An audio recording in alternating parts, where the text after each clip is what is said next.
Now, police in the Kenyan capital, Nairobi, have fired tear gas to try to prevent further anti-government protests from taking place. Activists earlier on placed empty coffins in front of riot police to draw attention to what they say is an excessive use of force. Demonstrators have also taken to the streets of other cities, including Mombasa and Kisumu. Last week, President William Ruto said he was going to drop the plans for new taxes, which had prompted the demonstrations. The number of those believed to have died in 2 weeks of clashes has risen to nearly 39, according to a statement from the Kenyan National Commission on Human Rights. Our correspondent Barbara Plett-Usher sent us this update from Nairobi. There are running street battles between protesters and police here in the centre of Nairobi. Also, the main road to the city has been blocked. And there are protests in other parts of the country as well, in the port city of Mombasa and in the western parts of Kenya. The youth movement that triggered all of this is united in its anger against the president. They say he hasn't shown remorse for the people who were killed, and he hasn't taken accountability and responsibility. And so that has made them very angry.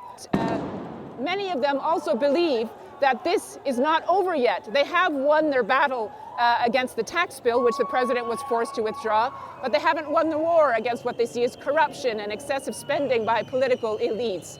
But they are not united in a strategy for moving forward. For example, there was a call to come back to the streets today. Some came back, some did not. This is a movement without a formal leadership. They are proud of that. They see it as their strength. But it also means it's more difficult for them to organize a strategy for going forward with how to achieve what they want to achieve. Well, let's speak to Dr. Simon Kagondu, President of the Kenyan Medical Association, who joined us from Nairobi. Dr. Kagondu, thank you very much for being with us. 39 people killed in these clashes. Can you tell me what you and your colleagues have seen? Yeah, thank you very much. The Kenya Medical Association has been very active on the ground. We have helped, as part of a larger medical team, set up medical stations to take care in between the protesters over the last 2 weeks. And just to update you, 2 more people passed on today in the total count for the country. So that brings the deaths to 41. And today, again, 52 more injuries were sustained, and the Kenyatta National Hospital also received about 35 patients, and brings the total number of people injured in the protest to 413. We had 55 arrests done, and 682 is the total number to date.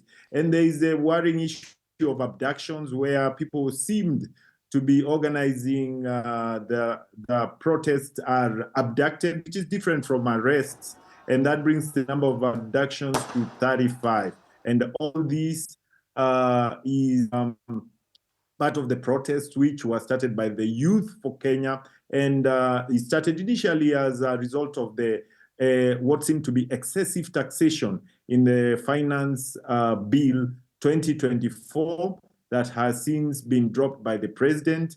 And generally, as an association, we think this has fundamentally changed the politics of Kenya, because we are now seeing politicians have been barred from making speeches in churches, making speeches at funerals, because people view them as bringing back our tax money, which they seem to have acquired in not so good ways. So these fundamentally, the protests have fundamentally changed the politics of Kenya. Dr. Kagondu, with those who have been injured and also those who have lost their lives, what kind of injuries have you seen?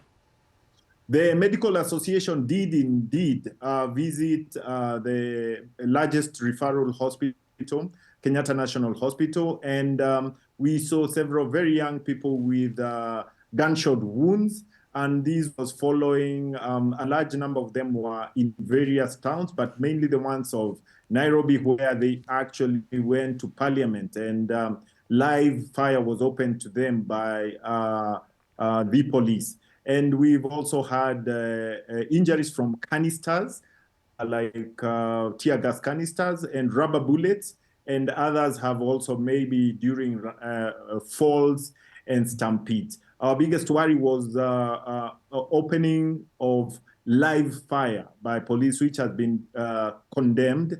And that was taken to court, and the court actually advised against use of live bullets, rubber bullets, and even tear gas. And today's protest, despite them being quite large, seem to have, at least by 5 p.m., less sort of live bullets, more of tear gas and rubber bullets. But there are still some places where that is going on, and gunshot wounds were our main problem. Dr. Kugondu, the President, William Ruto, has withdrawn the legislation. He says he's done that to appease the protesters.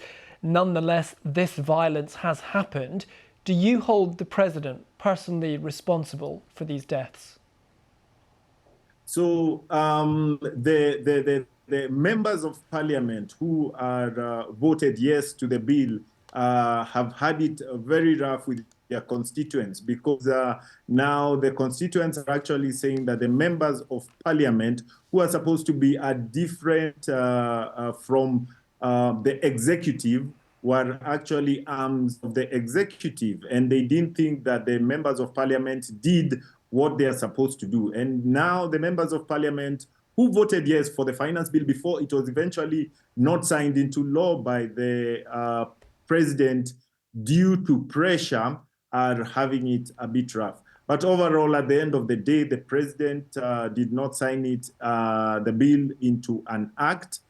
But following an interview or two, a lot of people in the country were not very happy with what came out as lack of empathy for those who may have passed on. Dr. Simon Kugondu from the Kenya Medical Association. Dr. Kugondu, thank you very much for talking to us.